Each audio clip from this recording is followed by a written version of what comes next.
Vamos à entrevista do dia com Denise Campos de Toledo.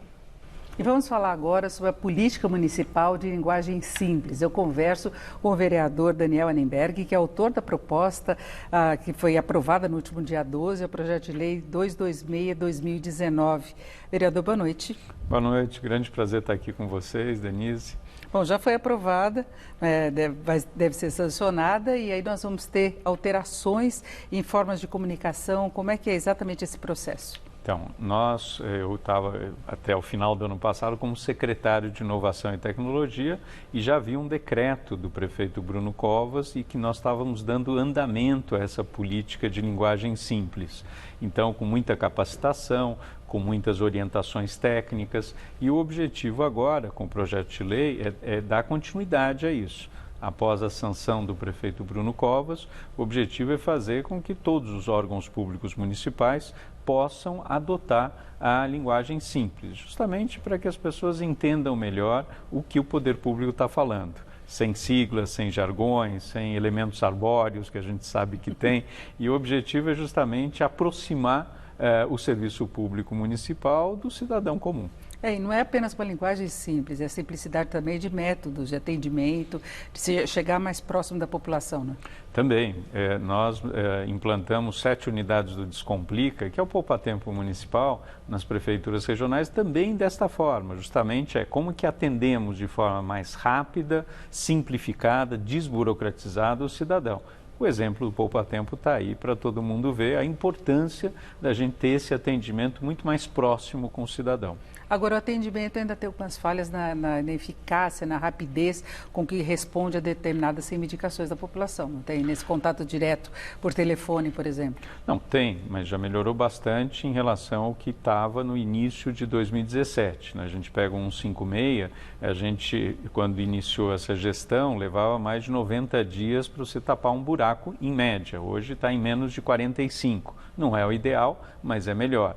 E não tenha dúvida que precisa melhorar muito. Aliás, uma das minhas teses a gente precisa ter o padrão poupa-tempo em todos os serviços públicos, não só para emissão de documento, mas imagina, na saúde, na educação, o poupa-tempo é um exemplo de que é possível atender com qualidade, rapidez e respeito ao cidadão. Porque o serviço público muitas vezes ele se perde na burocracia, né? Por exemplo, atendimento médico, que é uma coisa urgente geralmente, e as pessoas têm dificuldade de marcar consulta, depois de marcar os exames, de ter esse atendimento, a situação se prolonga e vai contra a situação do próprio doente, né? Exatamente. Então, a importância da gente ter um atendimento com qualidade, padronizado, com uma linguagem simples, clara para o cidadão e, se possível, para todos os serviços públicos. Eu não tenho dúvida que todo cidadão quer que o serviço público funcione. Aliás, quem trabalha na área pública, como nós, também queremos. Nem sempre as condições são ideais, mas não tenha dúvida que precisamos caminhar para isso, para melhorar muito o atendimento do cidadão em qualquer serviço público. Agora, em relação a essa política municipal da linguagem simples, em que órgãos que ela pode ser adaptada e que tipo de mudança, até para os nossos telespectadores poderem entender melhor, que ela vai trazer nesse tipo de atendimento, alterando a linguagem? Em todos os órgãos públicos municipais, aliás, não só no Executivo, mas também no Legislativo, no Judiciário, que fala termos rebuscados que muita gente não entende.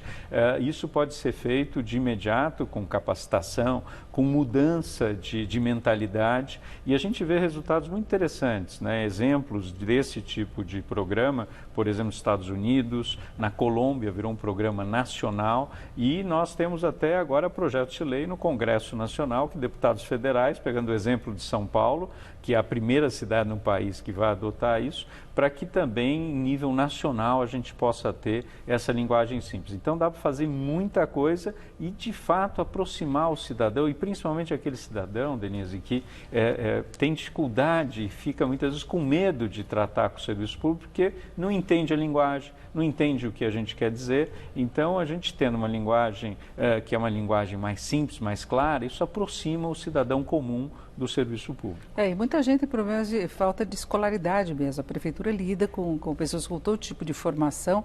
Sim. Em algumas áreas, por exemplo, do judiciário, não necessariamente as pessoas conhecem. Então, aí não é nem uma questão de escolaridade, é que você está acostumado ou não com os termos utilizados. Não, você que é economista sabe que muitas vezes se usa uma linguagem que não é fácil das pessoas entenderem. A gente fica até se policiando na hora de falar alguma coisa que pode parecer fácil para quem faz, né? Ou os procuradores, é outro setor que na prefeitura tem ótimos procuradores, mas muitas vezes com uma linguagem também difícil do cidadão comum entender. Então, a importância das pessoas começarem a usar uma linguagem que as pessoas entendam. Isso é fundamental.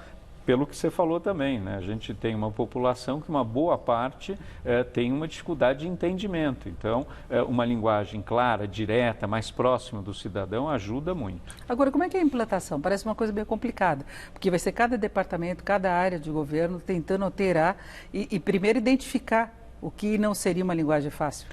A gente precisa fazer várias capacitações com os funcionários, precisa analisar, inclusive, documentos já existentes para mostrar nos documentos como que os procuradores, os economistas e outros poderiam fazer de uma forma mais simples. Ou seja, tem um bom trabalho pela frente, mas eu não tenho dúvida que se isso é uma decisão política e tem um projeto de lei aprovado, com certeza os funcionários podem ir trabalhando gradativamente nesse sentido e com o apoio, sem dúvida, do Executivo da Prefeitura de São Paulo. Mas aí como é que fica o acompanhamento dessa situação, dessa implantação? Não, tem toda uma fiscalização para ir vendo metas em relação a isso, para ver o que está sendo feito, o que falta ser feito. Não é um programa de curtíssimo prazo, pelo contrário, é um programa que muda a mentalidade das pessoas, a cultura das pessoas e faz com que a gente tenha que estar sempre vendo, eu falei ali edil, falei elemento arbóreo, as pessoas podem não estar entendendo o que a gente está falando. Né? E a simplificação, por exemplo, no atendimento não é só questão do poupa-tempo, o Detran também teve avanços importantes, né? Pela sua passagem lá e depois ele prosseguiu para tentar agilizar serviços básicos para a população. Sem dúvida, e para isso, não só a linguagem simples, mas também serviços eletrônicos, que a gente está vendo que isso está sendo implantado gradativamente no Brasil. Serviços eletrônicos são fundamentais no sentido de desburocratizar e combater a corrupção e fazer com que o atendimento ao cidadão seja o mais ágil possível. Nós vemos exemplos de países como a Estônia, como Israel, que praticamente todos os serviços públicos são eletrônicos, são digitais. No Brasil, isso gradativamente vai melhorando. Mas, por exemplo, agora na Prefeitura, com o projeto do Bruno, a gente digitalizou 99% dos processos. Então, a partir do ano que vem, não vai entrar mais papel na Prefeitura.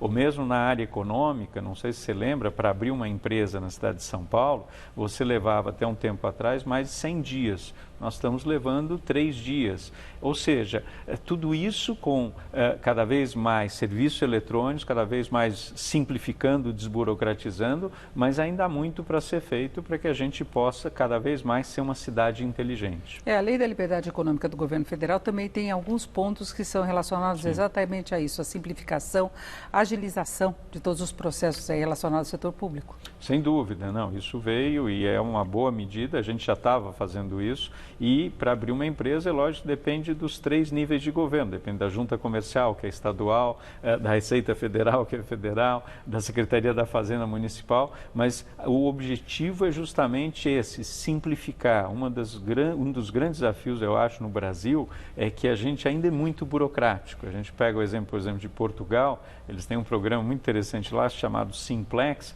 que é justamente isso, tudo que pode ser feito para simplificar a vida das pessoas. E a gente ainda tem um longo caminho para chegar nisso, mas a gente precisa insistir porque não dá mais. A burocracia hoje é muito grande para fazer muita coisa no Brasil. Esse é um dos motivos do custo do Brasil que a gente sabe. A Lei de Liberdade Econômica, por exemplo, é que se reduzir as exigências em relação à licença inicial, é uma coisa que afeta muito o empreendedor. Não é que ele vai abrir um negócio, ele demorava para ter registro e muitas vezes depois ele era punido por não ter esse registro, só que ele não poderia esperar, às vezes, anos para poder ter autorização. E antes disso a gente começou a ver que o fluxo também para você abrir uma empresa, se pedia um monte de coisa que lá na frente olhava e dizia, não, mas ele não pode abrir empresa nesse lugar porque não é um local para se abrir. Então, hoje a gente mudou isso, então o cidadão que abriu uma empresa, ele já vê, eu quero abrir uma empresa em tal lugar. É possível, pela lei de de zoneamento ou não é. E aí nem tenta naquele local e não faz todo um processo. Ou seja, a gente precisa ser inteligente para que as pessoas também possam rapidamente ver, olha, dá para fazer ou não dá para fazer. E de forma com regras claras, transparentes e que sejam iguais para todos. E nessa área aí, dessa questão das empresas, de fiscalização, de licença, a gente sabe que tinha muita corrupção, né? Sem dúvida, sem dúvida. Na época que também eu fui presidente do Detran por 5 anos, por isso cada vez mais serviços eletrônicos. Os despachantes não gostam muito de mim nesse sentido, mas eu acho que para a população é muito importante você simplificar, colocar serviços eletrônicos para que todo mundo possa ser atendido rapidamente. Eu continuo insistindo na tese, eu acho que ter um padrão poupa-tempo, não só no Detran, mas também uma hora na saúde, na educação, é fundamental para as pessoas olharem e dizerem, olha, os impostos que eu pago estão sendo bem aplicados e tem um serviço público de qualidade. Agora, a população vai poder participar desse processo aí de alteração, dessa linguagem complicada, se ela identificar alguma coisa complicada para avisar a Prefeitura? Sem dúvida, a gente já começou isso na época que eu fui secretário de Inovação e Tecnologia, nos últimos 3 anos, tem o laboratório de mobilidade, o MobiLab, em que a gente fazia muitos laboratórios para entender junto à população onde é que estavam os gargalos e onde ela não estava entendendo. Isso ajuda muito. Eu acho que cada vez mais a gente precisa ouvir as pessoas, ver onde estão os problemas. Fizemos a mesma coisa para um 56. As pessoas que mais usavam o 56, a gente chamou, fez um laboratório e por isso começou a mudar uma série de coisas relacionadas ao aplicativo. Eu acredito que se a gente não ouve a população, a gente tira da nossa cabeça, isso é muito ruim no atendimento. Agora, a máquina pública está preparada para a implantação? Porque às vezes falta mão de obra, falta tecnologia, falta o método para implementar todas essas alterações. Não é um processo fácil. Não. Mesmo quando teve no Detran essa questão de renovação de carta, o poupa-tempo, ele tinha falhas originalmente, né? Vai aos poucos.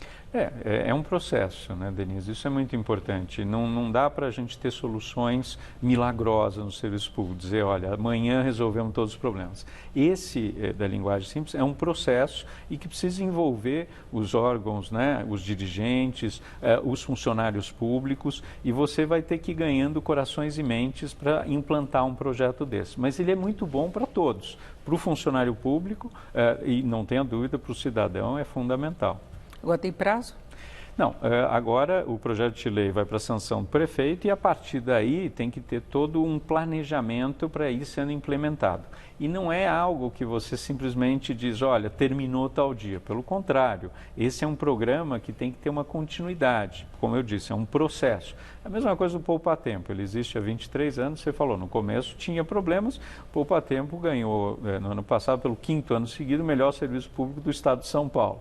Né? Então, é algo que precisa ter gestão, que é outro problema da área pública brasileira, que muitas vezes a gente inaugura a escola, o posto de saúde, o poupa-tempo, mas depois a continuidade que é o problema. Então, um programa como esse precisa ter gestão contínua para ele ser implementado e dar continuidade. Né? Eu pensava em tempo porque nós temos eleições este ano, né? Da questão de continuidade, o prefeito deve se candidatar à reeleição, a gente não sabe ao certo, até porque deve ser uma eleição muito pulverizada. Sim. Não é? Mas a questão da continuidade, a lei assegura isso? A lei assegura isso e eu concordo com você, uma das coisas mais importantes no serviço público é essa continuidade. Eu falei, por exemplo, do MobiLab, foi um programa, foi um laboratório, foi implementado pelo prefeito Haddad e a gente deu continuidade. A mesma coisa os Fab Labs. Eu acredito muito que você tem que dar continuidade aos bons programas públicos, independente de que governo é.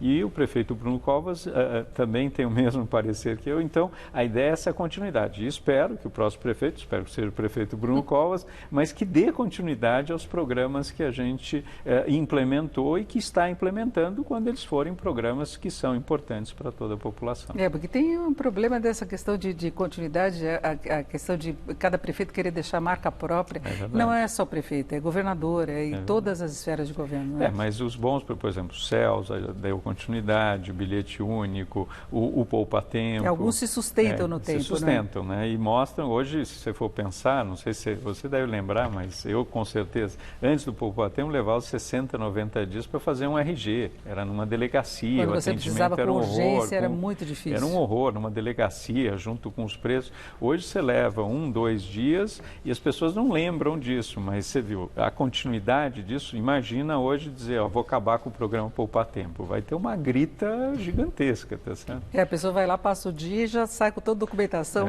perde um tempinho lá. Nem um dia, tem outro dia me ligar, eu fui renovar, em 20 minutos renovei minha carteira de motorista.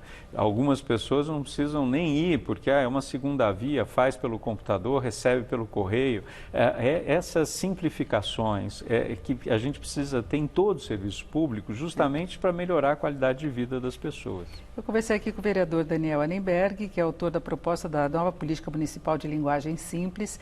Eu agradeço muito a sua participação. Uma boa noite. É um grande prazer, estamos à disposição para outros momentos mostrar o que a gente faz na Câmara Municipal de São Paulo. Obrigada. Isso.